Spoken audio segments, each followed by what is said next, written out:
Siapapun yang kemudian akan melawan Dr. Tifa, melawan Dr. Rismon, melawan saya, melawan Rizal Fadila, itu adalah melawan rakyat Indonesia.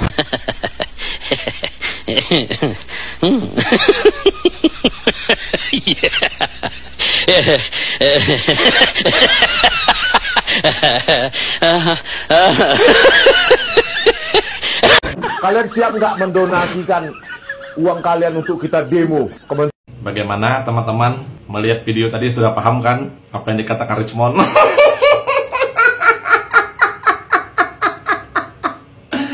Tahu kan? Nah, dengar kata Richmond. Katanya kalian mau nggak mendonasikan uang kalian untuk mengajak orang demo?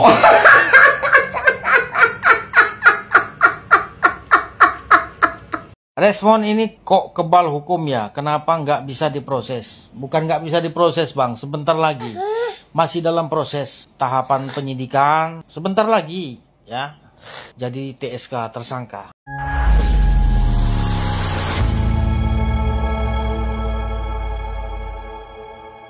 Assalamualaikum warahmatullahi wabarakatuh, saudara-saudaraku sebangsa dan setanah air. Dimanapun kalian berada, semoga kalian selalu dalam kondisi sehat walafiat ya. Berjumpa lagi dengan saya di Gaspol Update. Kami bukanlah buzzer pihak manapun. Kami hanya menyajikan keputusan ada di tangan Anda.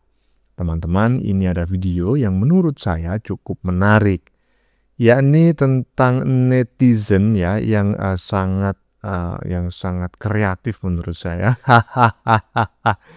Kata neti intinya seperti ini, karena keseringan memfitnah Jokowi dan juga Gibran dan juga sampai sekarang kan gak mandek-mandek ya. Akhirnya si tipu ya tiba-tiba saja menjadi manusia ompong.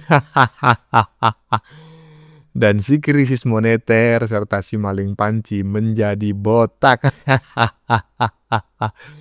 Mungkin saja netizen menduga gitu ya bahwa tuduhan ijazah palsu kepada Jokowi dan juga kepada Gibran ya, dan juga mungkin akan berlanjut hingga kepada Jan Etes gitu ya, mungkin akan tetap bertahan hingga ribuan tahun ya. Jadinya para penuduh ijazah palsu itu sampai pada tua dan sudah pada peot semua. Tapi faktanya nggak pernah berhasil. Selain itu ada pula ya pernyataan si Panci yang bikin ngakak hingga guling-guling.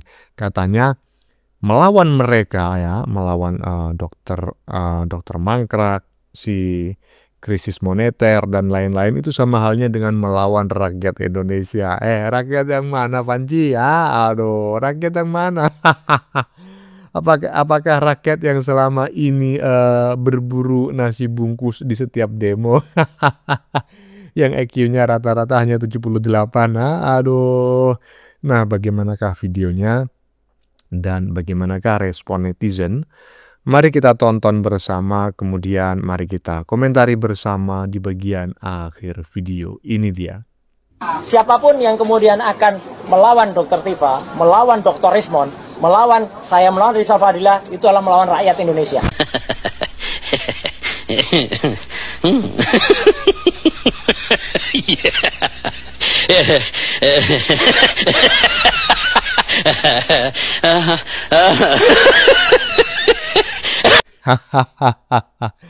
Ada dua video yang barusan kita saksikan yang menurut saya sangat mengocok perut sekali ya. Siapapun yang menentang melawan si maling panci ya kan, kemudian si ahli digital forensik abal-abal dan juga si dokter Mangkrak sama halnya dengan melawan rakyat. Rakyat yang mana? Aduh. Dan video yang kedua sangat bikin ngakak ya. Itu si dokter Mangkrak sampai giginya hilang semua. Aduh, dan pada botak semua, gimana tuh ceritanya? Aduh, lanjut. Rismond ini kok kebal hukum ya? Kenapa nggak bisa diproses? Bukan nggak bisa diproses bang, sebentar lagi. Masih dalam proses tahapan penyidikan. Sebentar lagi ya. Jadi TSK tersangka. Karena kan gini dia, polisi untuk menjeratnya itu kan harus berdasarkan apa yang dia perbuat kan begitu. Dan polisi hari ini masih mengumpulkan bukti-bukti yang mana nantinya apabila sudah dijerat, Roy Suryo tuh nggak bisa balik kut dia, tuntut balik maksudnya. Dan ini mungkin berlapis, yakinlah berlapis. Semoga sajalah ya, kita percayakan kepada pihak yang berwajib, yaitu pihak kepolisian, agar segera menangkap Roy Suryo dan mempidanakannya. Mantap. Saya agak curiga gitu ya. Mungkin memang aparat ini menginginkan agar si maling panci, si krisis moneter, si dokter mangkrak ini tidak sekedar dijerat hukum ya. Dijerat hukum dengan undang-undang yang berlaku gitu loh. Mungkin mereka berharap ya si maling panci, si krisis moneter, dan juga si dokter mangkrak itu dibersihkan oleh rakyat seperti halnya di Nepal. Ini dugaan saya loh ya, saya tidak menjustifikasi dan saya tidak memprovokasi gitu loh. Ya soalnya sampai sekarang nggak ditindak-tindak gitu loh, itu kan bikin gimana gitu. Lanjut. Orang bertanya, kenapa sih masalah Roy Suryo dan kawan-kawan nggak kelar-kelar? Saya mengira masalahnya karena cemen dari ukuran politiknya level Pak Jokowi. Pak Jokowi sendiri kan mengatakan ini masalah kecil sebetulnya. Buat Pak Jokowi, buat Gibran, ini masalah cemen. Sehingga kemudian beliau nggak nge-push, nggak maksa-maksa, dorong-dorong supaya polisi mempercepat proses. Apalagi sekarang beliau anggota Dewan Penasihat Bloomberg. Ya, kalau ini masalah ke pengadilan, makin sibuk beliau, repot gitu harus ngurus-ngurus beginian. Karena perkara pencemaran nama baik, ancaman hukumannya pun saya kira di bawah 5 tahun. Beda kasus misalkan kalau yang dicemarkan nama baiknya itu orang yang juga ya selevel Roy, atau mungkin buat mereka banget untuk diproses pengadilan isu seperti begini. Kita juga punya kasus Sylvester Matutina kan, dia dihukum 1,5 tahun. Masalah pencemaran nama baik itu hukumannya rendah. Sylvester kan waktu itu diadukan oleh, kalau nggak salah, wakil presiden saat itu. Coba bapak-bapak ibu lihat aja siapa yang mengadukan Sylvester Matutina. Balik lagi ke kasus Pak Jokowi Gibran. Isu ini menjelek-jelekin, menuduh palsu ijazah Pak Jokowi, ijazah Gibran. Cemen untuk ukurannya Pak Jokowi, ukurannya Gibran. Ya, cemen juga untuk ukuran aparat untuk melakukan penahanan gitu.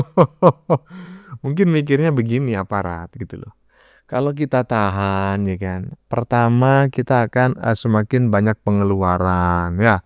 Pertama harus menjahit baju rompi oren. Kedua ngasih makan mereka setiap hari.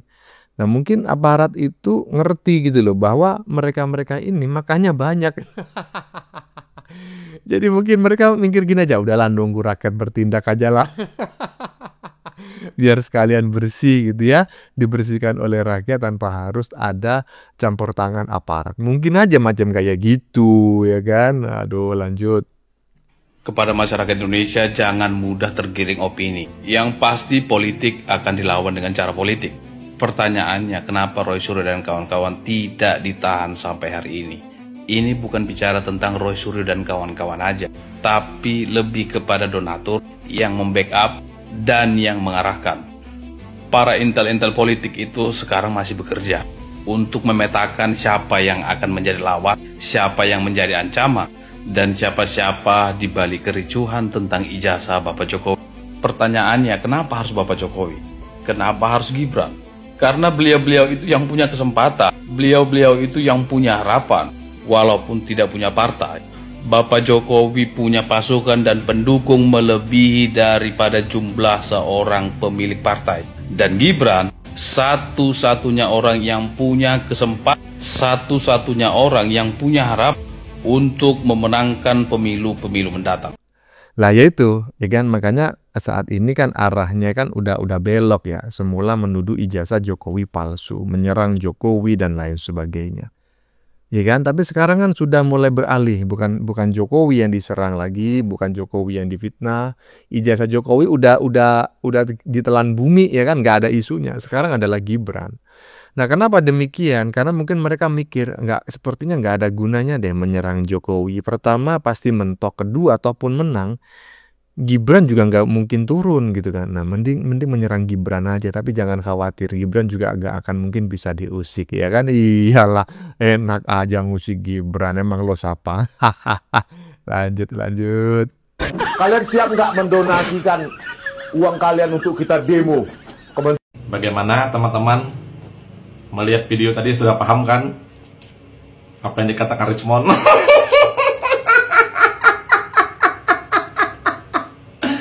Tahu kan? Nah, dengar gak kata Richmond? Katanya kalian mau nggak mendonasikan uang kalian untuk mengajak orang demo?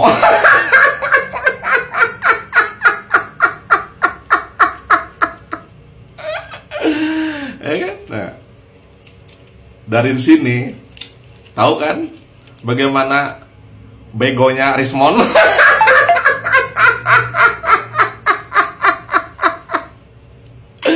Ya kan, tahu kan, ketahuan kan sudah kan. Nah, jadi yang mereka lalu lakukan itu selama ini tuh ndak ada yang ndak dibayar, ndak ada yang ndak mendonasi, ada donasinya itu. Yang kata mereka, oh kita ini memang tergerak dari hati, tidak ada bohir atau tidak ada yang bayar. Pep.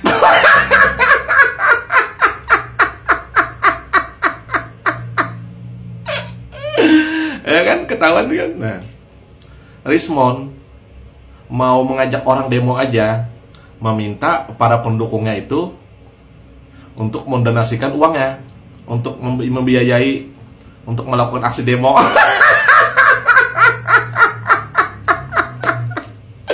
Sementara pendukungnya yang dia minta untuk mendonasikan uangnya juga berharap uang dari bayar demo.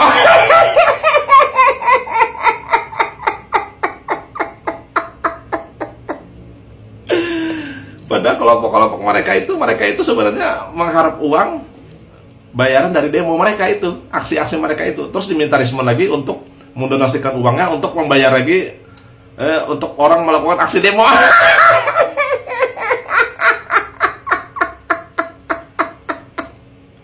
Kan bego gitu loh.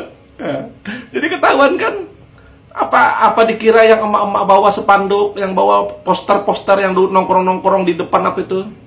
Di depan kantor bawa toa-toa apa itu dikira gratis. Ada yang mau donasikan itu.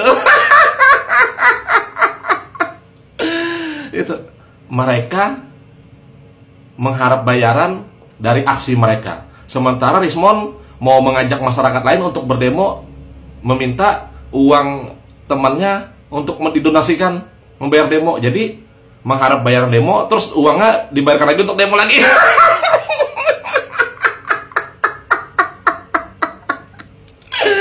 Bego, aduh sudah gimana ya?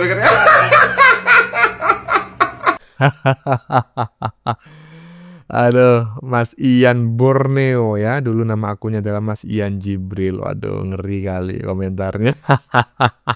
Sebelumnya saya memohon maaf yang sebesar-besarnya teman-temannya kalau ada kata-kata yang kurang enak didengar, ya kan, melanggar norma kesopanan, norma nilai-nilai yang berkembang di masyarakat. Saya mohon maaf yang sebesar-besarnya, tolong di skip dan jangan diikuti. Tetapi intinya apa yang disampaikan oleh Mas Ian Jibril ya, sebagai duta ketawa Indonesia, saya sependapat 100.000 triliun %. Aduh, ini ahli digital forensik abal-abal, ujung-ujungnya minta donasi bro. Bagaimana menurut kalian? Keputusan ada di tangan Anda. Silakan tulis di kolom komentar baik Anda yang setuju maupun yang tidak setuju dengan isi konten ini.